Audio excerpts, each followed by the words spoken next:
The Terrifying Lies Podcast, with music and stories by Craig Nybo.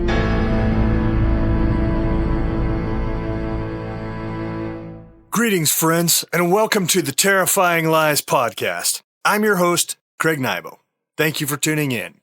If you're new here, make yourself at home. If you've been with us before, I'm thrilled to have you back. Before we dive in, I want to remind you about my latest album, Red Annex. You can stream it on Spotify, Amazon Music, iTunes, or wherever you like to listen. It's a hard-driving mix of funk, rock, and blues with tracks inspired by the story Red Annex from Season 4 of this very podcast. Give it a spin. I think you'll enjoy the grooves. And while you're at it, give it lots of gold stars and a positive review.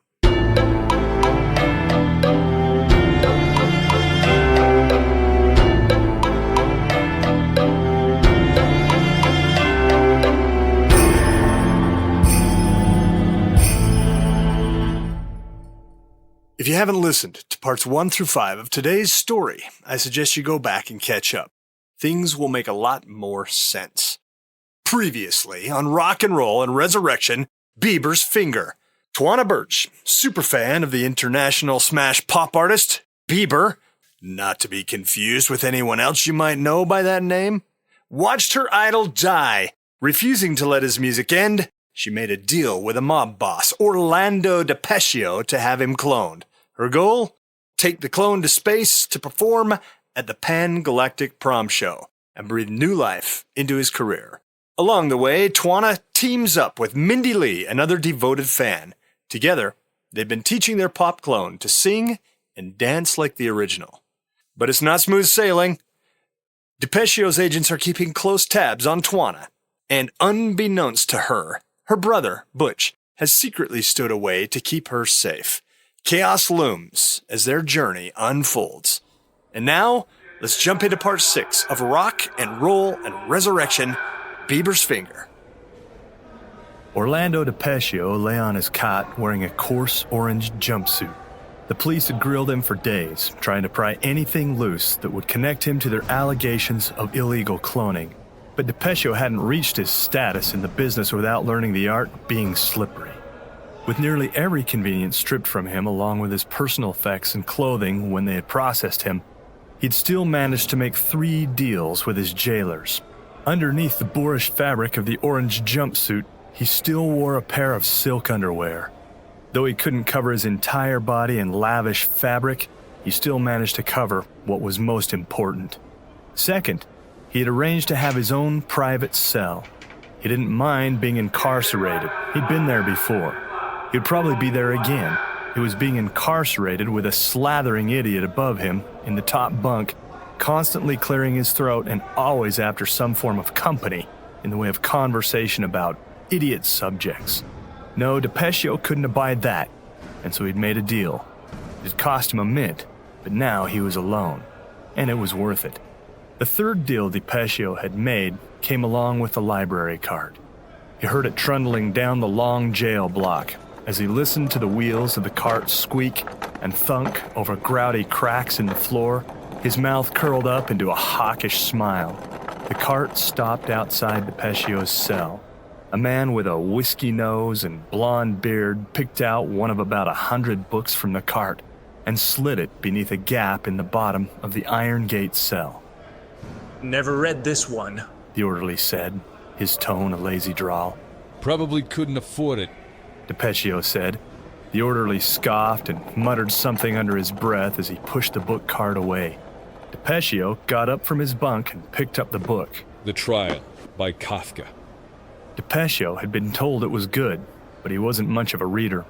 Although the book itself didn't concern him, he was very interested in what he would find between its covers. He flipped it open. Someone had hollowed out the inside of the book to make room for a small cell phone. He plucked it out of the pages and turned it in his hands. It was old technology for sure. He leaned up against the bars and looked both ways, up and down along the long cell block. Nobody was around, not even the orderly who had delivered the book. He sat down on his creaking cot, flipped the phone open, and dialed a number.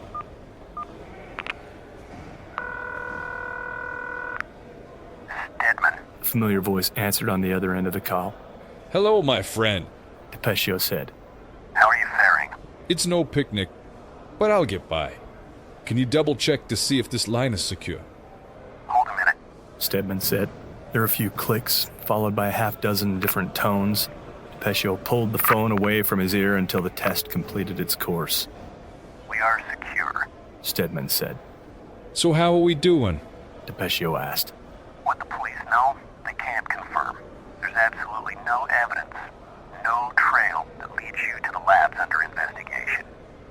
Are you certain? DePetio asked. We're working hard to tie up the details. It'll require a patsy. We're thinking we might have to sacrifice laws. That's unfortunate. I've been grooming him, you know. I realize that, but the police are going to need someone deep to satisfy their hunger. DePetio sighed, long and resigned. Okay. We'll have to be laws then. I expect to have you out on bail within the next 12 hours. Am I Teflon in this thing? DePetio asked. Nothing is going to stick to you. It's all taken care of. That's a beautiful thing. Just what I want to hear. Why don't you go to Petty Cash and load up that Italian leather wallet of yours? Buy something nice for your wife. Thank you, sir. Stedman said. Will that be all? Yeah, I just consider this a little vacation. You know, in a way this place ain't so bad. I got plenty of time to think. DePetio almost hung up, but thought of another piece of loose business. Oh yeah, there's one other thing. Yes, sir. We have a high-profile clone out on a risky venture that I think might become volatile. I'm afraid someone, a young girl, Butch Birch's sister, plucked at my heartstrings, and I went out on a limb. Are you talking about Bieber number 2? Stedman asked. That's the one. I think we need to button that flap down. Why don't you get a message out to Fuchs and Jakes? I put them on the girl's trail to keep some eyes on my investment. What do you want me to tell them? DePetio considered the question for a moment. He liked the idea of having an intergalactic pop star in his pocket, but could he really trust his security as an entrepreneur to a starstruck teenage kid? Tell them we're gonna have to abort the directive.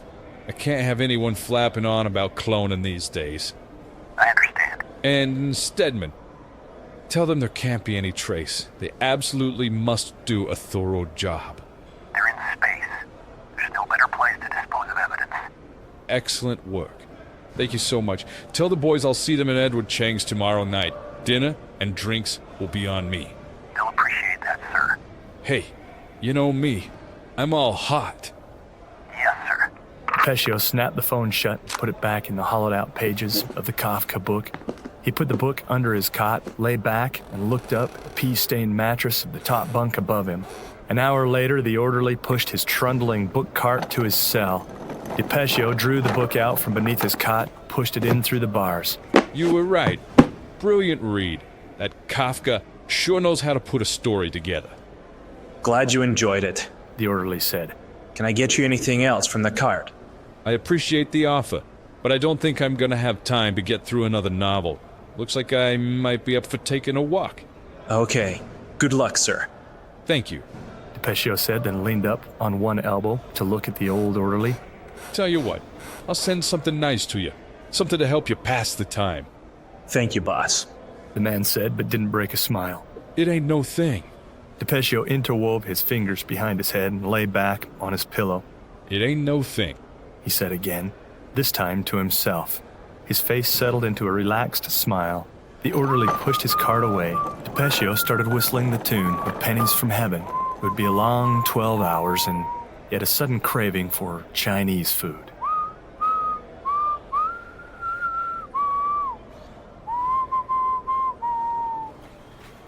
Jakes, short with dark hair, and Fuchs, tall with greased-back blonde hair, stood in a small office while a woman behind a pane of thick glass worked a computerized communication system. Calling Earth during hyper-light-speed travel was a complicated matter. One couldn't just pick up a handset and dial a number. Calibration of intergalactic communication systems took high math, something at which the woman behind the glass excelled. Jakes and Fuchs had visited the communications center nearly every day during the flight. Each time, the woman had worked the system, prompting the computer to calculate their position and velocity and the likelihood that the software could even make a connection. Each day, she had told Jakes and Fuchs that they would have to come back another time, that for some reason or other, she couldn't make a connection with Earth. Calling Earth was expensive. Each time Jakes and Fuchs attempted to connect with their boss, they racked up DePeccio's tab. But they were more worried about the woman behind the glass asking questions than the cost of intergalactic communication. If she asked any questions, Jakes and Fuchs would have to take care of the matter, and that could get messy. Today, it was different. The woman behind the glass worked her communication machine, an apparatus festooned with dials, readouts, and buttons. A faint signal interrupted the white noise, distant and bombarded with interference. I have a connection. The woman said, looking up from her console. I'm not sure how long you have to communicate. You'd better make it quick. Jakes slid a communication patch number under the glass toward the woman. Dial this number. Can you provide 2 handsets? The woman took the slip of paper and pointed at a metal hatch to the side of the glass barrier between her and the 2 men. Fuchs opened the hatch and found a half-dozen wireless headsets, fixed with earphones and microphones. He took out 2 and handed 1 to Jakes. The 2 men put them on.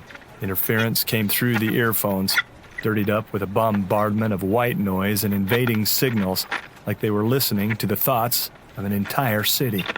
The woman keyed in the number Jakes had provided and worked the dials and controls on the console. Gradually, the signal cleaned up and became more isolated. A communication alert tone sounded 3 times before a familiar voice came over the airwaves. Stedman here. The voice said. Stedman, this is Jakes and Fuchs. Jakes said. I find your latency to communicate unprofessional. Stedman said. Communication during intergalactic travel is tricky. We've been trying to get through every day. It's the first break we've had. I understand. Is this a secure line? Jakes glanced at the woman behind the glass. She too wore a wireless headset. Jakes indicated for her to take it off. She nodded and removed the apparatus. We're secure. Jakes said. Things have changed. Stedman said. The powers that be have turned up the heat. It's time to do a little cleanup work. Have you been tracking the boss's investment? We have. The boss has ordered that you exercise his options early. He's ready to cut his losses. I understand. Jakes said. Fuchs and Jakes looked at one another. There is a complication. Jakes said. Butch Birch has turned up. I guess he wants in on the boss's investment. A moment of silence came from the other end of the call. Are you there? Jakes asked. That's unfortunate. Stedman said. The boss thought of Butch as a bright kid with a lot of promise. He's to be cut out of the investment. We have no choice, is that clear? Crystal. Jakes said. The boss wants things buttoned up fast. No slip-ups now. No traces. We understand. Jakes said. When you reach your destination, you're to book an immediate passage back to Earth. We copy. Excellent. Good luck, gentlemen. Stedman said and hung up. Jakes and Fuchs removed their wireless headsets, put them back into the compartment in the wall.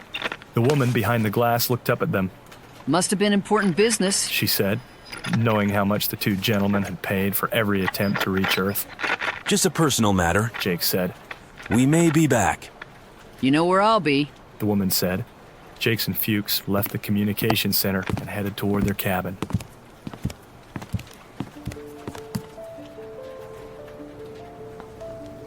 The masseuse let Twana sleep on the table after he finished working out the knots in her back. She came to him with about the tightest muscles he had seen since leaving the spaceport. Figuring from the state of her back that she hadn't had any truly relaxing sleep since coming aboard, he decided to leave her alone until he needed the table for another client. In the meantime, her 2 friends, a pretty blonde teenage girl and a boy of about 17, got up quietly from their tables and sneaked out, also apparently feeling that Twana needed the rest. Twana woke gently nearly an hour later, snapping her lips and feeling more relaxed than she could ever remember. The masseuse had worked her over like butter, using his medicine hands to massage the stiffness out and leave her in a complete state of assuagement. She didn't even realize she'd drifted off until she had opened her eyes. As her surroundings all came back to her, she realized that MindeeLee and Bieber had left her alone. Alarmed, she put on a terry robe the massage parlor had provided and stood up from the table. Her masseuse was working on a man across the studio, massaging his muscles so deeply that his skin looked like clay. He smiled at her from his work. Good morning, sunshine. Feeling better? Where did my friends go? No idea. They thought it would be best for you to get some rest. I'm inclined to agree with them. You know, you ought to come back for another session tomorrow. Might take me a while to loosen you all the way up. Twana flashed an uneasy smile at him and trotted toward the changing room. She put on her clothes and left the parlor.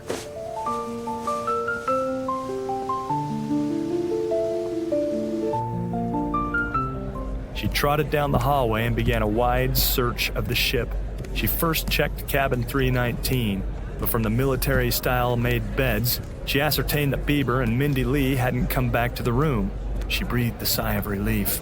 She all but ran to the observation deck. As she moved along, she didn't notice Butch following her, far behind, wearing a maintenance uniform, carrying a squeegee and a towel. Twana entered the observation deck and panned the room. She found no sign of them there. What was MindeeLee up to? She left the observation deck and checked a half-dozen restaurants and cafes, but came up empty. Frustrated, she found an abandoned deck chair, one of many that seemed to be everywhere on the ship. She sat down and put her head in her hands to think for a minute. If she were MindeeLee, where would she take Bieber? Butch stood well back, keeping an eye on his sister. He sprayed a window with cleanser and used a squeegee and towel to clean it up. Something caught his eye further up the hallway. He dialed up his vigilance since running into DePecio's two men. And there they were again, both of them, dressed in dark clothes. They stood in the shadows, watching Twana. How long had they been there? Butch could only guess. Like Butch, they'd probably been following her all day. Butch cursed under his breath as he continued to clean the window. Twana stood from the deck chair with sudden resolve. She moved off down the hallway. Unbeknown to her, she walked right by the two men. They waited a beat, then fell in behind her. Butch took up the rear, careful to stay out of sight. Chances were, if he'd seen them, they'd seen him, and they were all ignoring one another for now.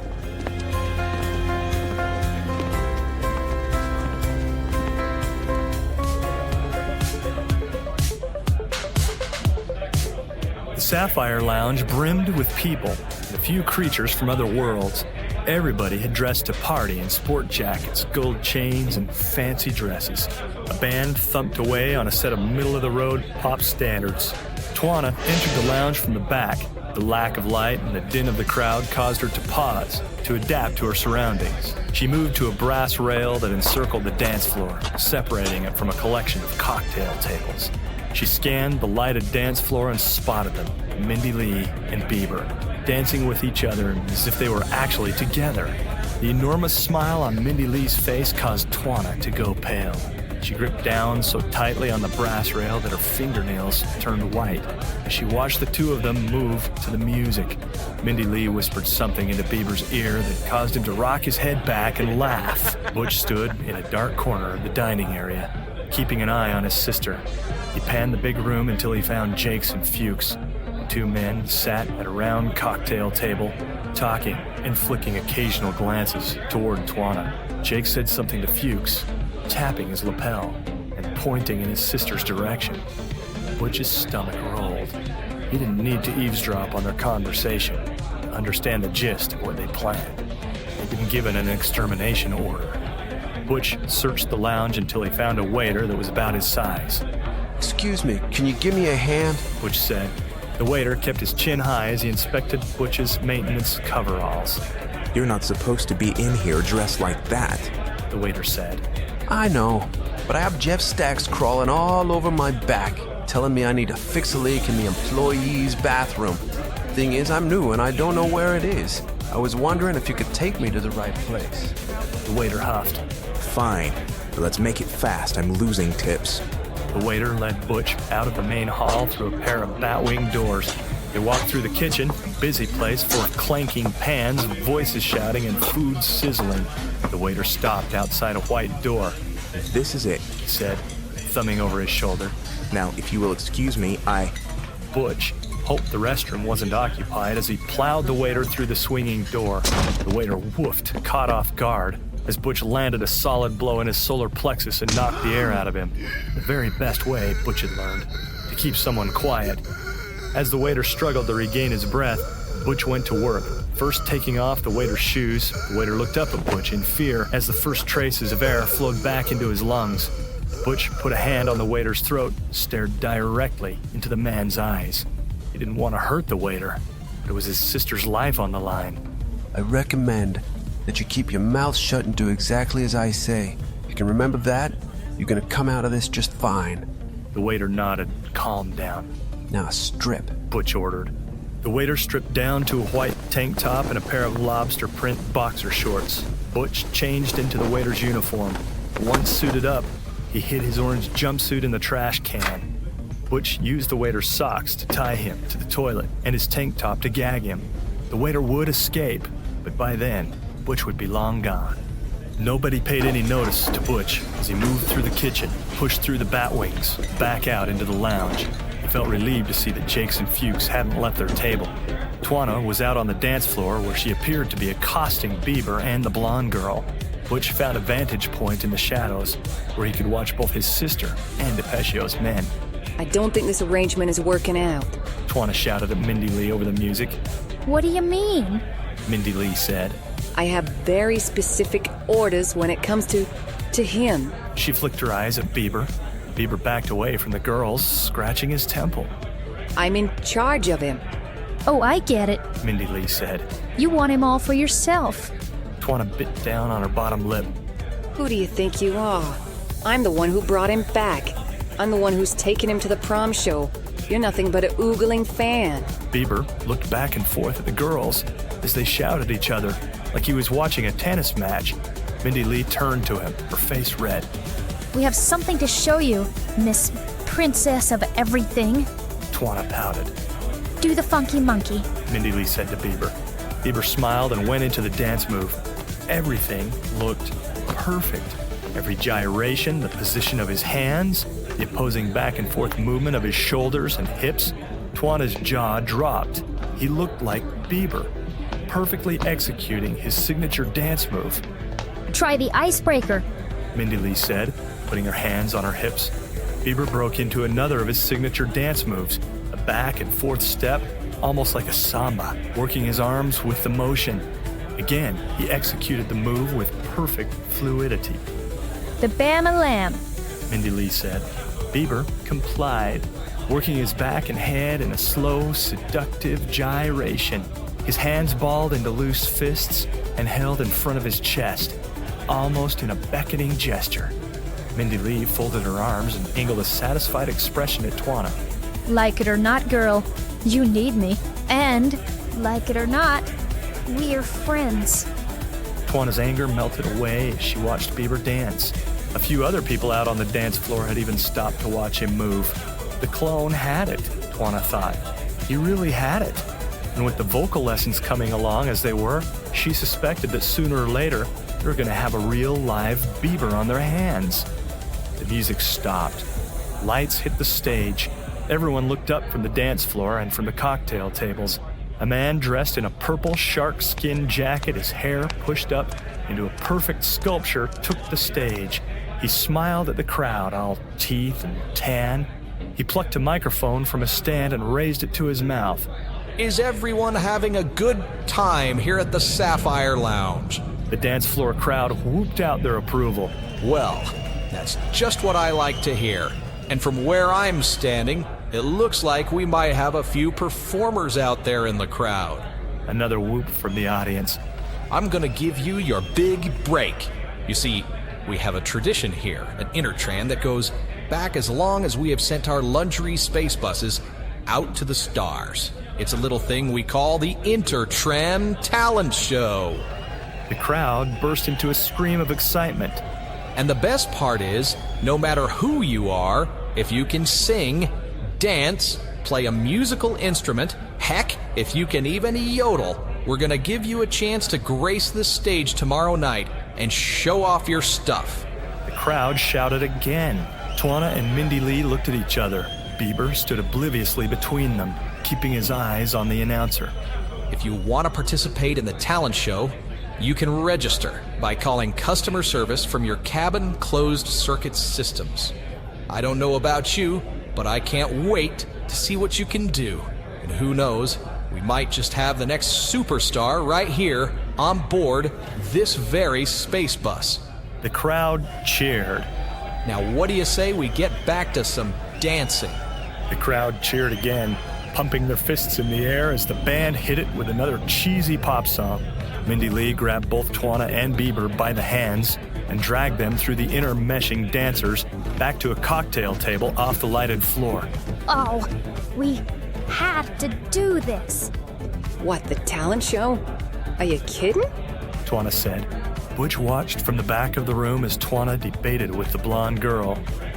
He split his attention between his sister and DiPeccio's men. The two of them hadn't moved from their cocktail table. As far as Butch knew, they hadn't made him yet. Jake said something to Fuchs with a nod. Fuchs nodded back and got up from the table. Butch watched him walk across the dining area toward the men's room, tucked in a dark back corner. Butch hesitated for a moment, not wanting to leave his sister under Jake's watch. There was nothing Jakes could do here in public, and this was the first time Butch had seen the two men separate.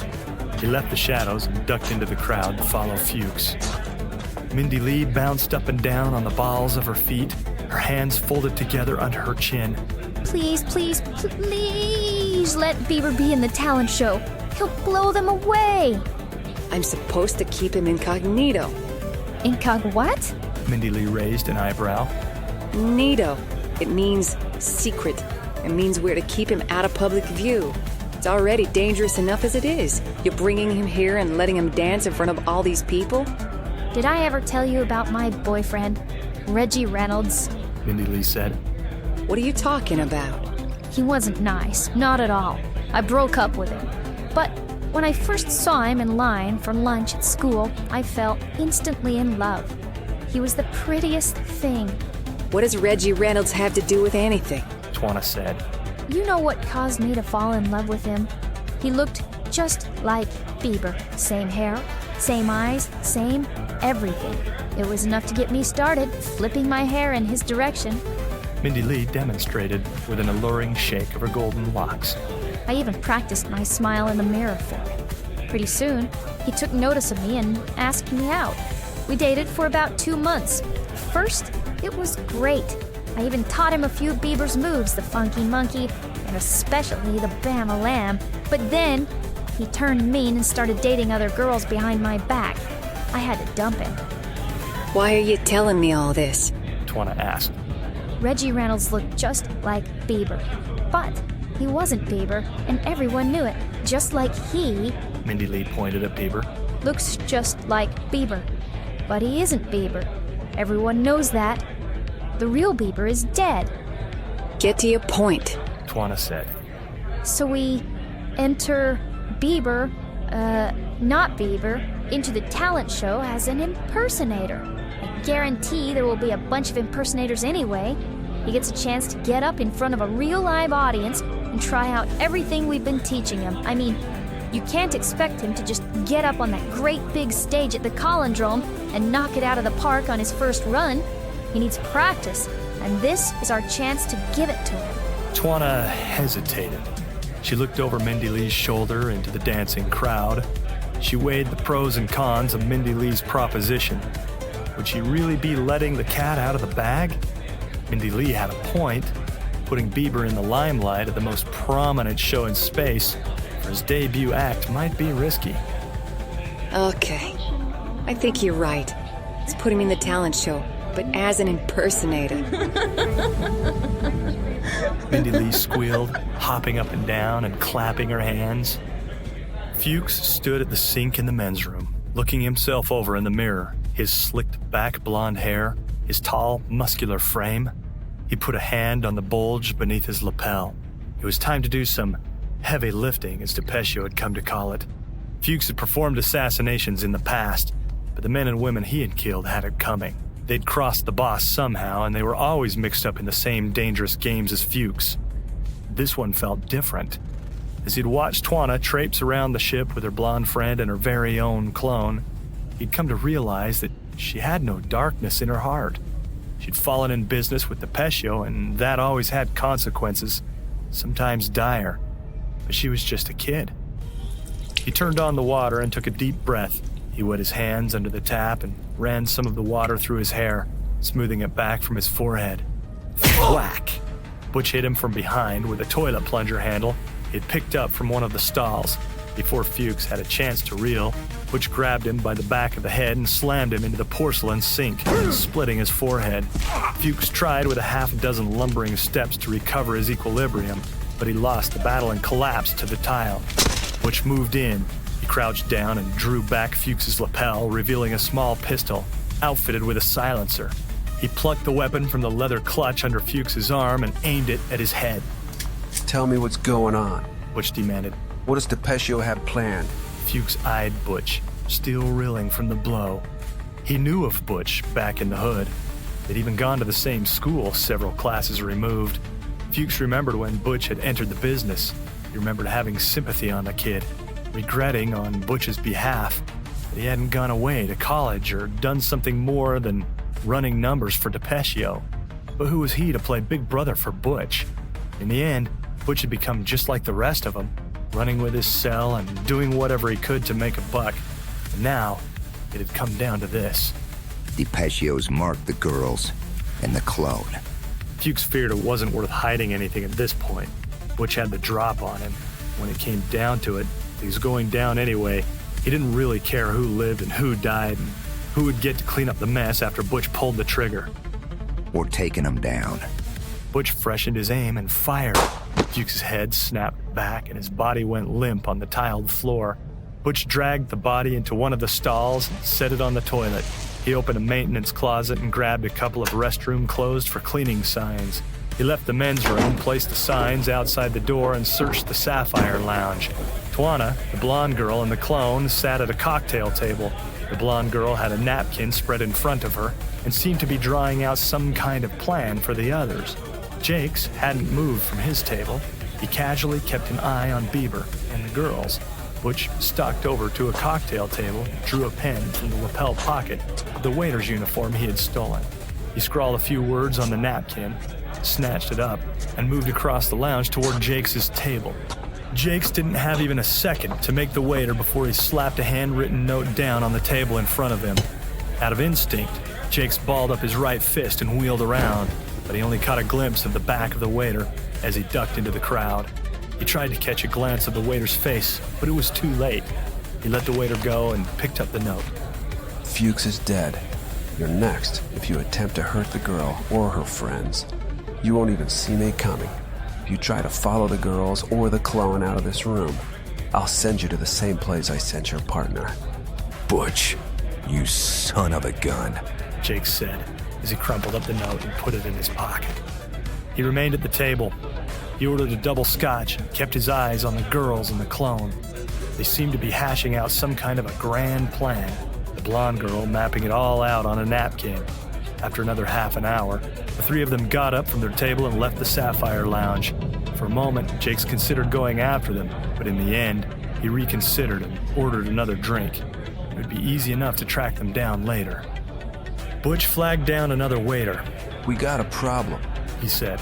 Look, I got a hot table. Can I wait? The waiter said. I got vomit and surround sound in the men's room. What the? The waiter looked over Butch's shoulder at the men's room door. A guy lost his dinner in there and there was a chain reaction. How many? The waiter asked. At least 4. All of them hit the road. Guess they didn't want to stick around and catch the blame. The waiter swore under his breath. Look, I know you're busy. I'll get maintenance down here to take care of it myself. Just make sure nobody goes in there. The waiter breathed a sigh of relief. Thanks, man. No problem. Butch went back into the men's room and changed into his maintenance uniform. He risked leaving the Sapphire Lounge to find a laundry cart in one of the larger maintenance closets. When he got back to the lounge, he was relieved to find that the waiter had marked the men's room door with several more keep out signs. Butch pushed the maintenance cart into the men's room and spent the better part of the afternoon cleaning up the mess. He loaded Fuchs into the cart and covered him with towels. After he finished up, he pushed the heavy maintenance cart out into the lounge. Nobody paid him any notice as he trundled across the dining area toward the nearest exit. As he left the lounge, he checked over his shoulder. Jake's still sat at his table, even though Twana and the blonde girl and the clone were long gone. Butch had kept his sister safe for the moment, but it would be plenty hot until he figured out a way to handle Jake's. Jake sat at his cocktail table for a solid hour before he finally left.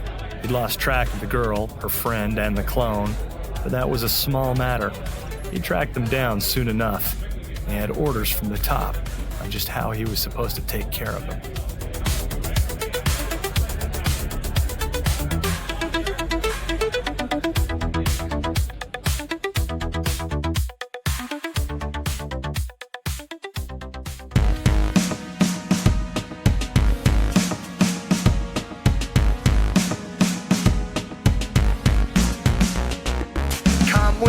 To the galaxy, take my hand and we'll take our leave. We'll defy every gravity into the stars. I'm a warrior. Sit right down and we'll take control. Blasting up from the earth below, shooting into the great unknown, heading to Mars. I'm a warrior. We can walk through the black of space, make it through everything we face, launch away from the terrestrial base. It can be ours. I'm a warrior.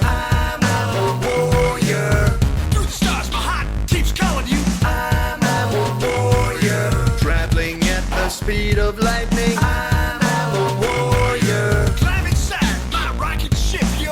I'm a warrior. Get inside, let's take a trip, yo. Yo, girl, you are my ignition. We be aiming for a light speed collision. Hop into my rocket ship, I'll take you for a flight, yo. Into the galaxy of everlasting night, yo. Through the Milky Way, we're gonna find a way to stay together in the galaxy. Anything you see, you can have it. It's you and me in the periphery, gliding through the galaxy.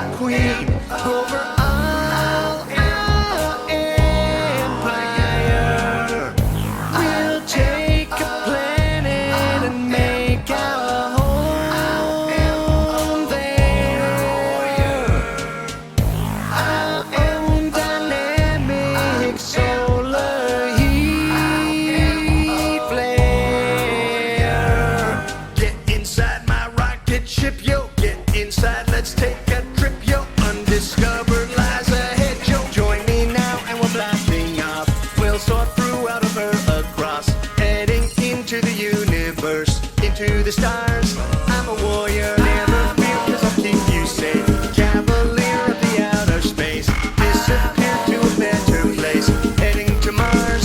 I'm a warrior, get on board, baby, step inside. I'll take you on a cosmic ride. Don't delay, baby, just decide. It can be ours. I'm a warrior,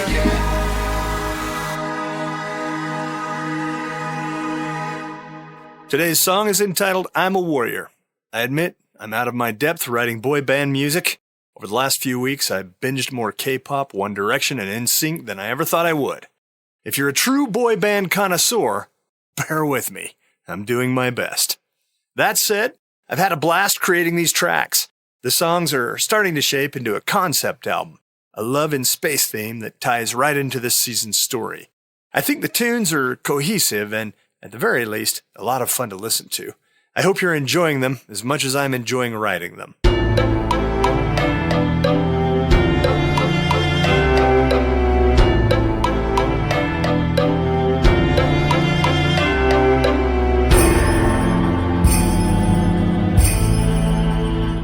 Thanks for listening to the Terrifying Lies podcast. If you like the show, please leave a positive review wherever you listen. This podcast lives and dies by the support of cool fans like you. It's an honor to have you along for this strange journey through space and story. Believe me, there are galaxies of twists and turns still ahead. Be sure to come back for the next chapter of rock and roll and resurrection, Bieber's Finger. Until next time, I bid you sweet dreams. Or should I say, sweet nightmares. This has been the Terrifying Lies podcast. Please, come again. You're welcome here.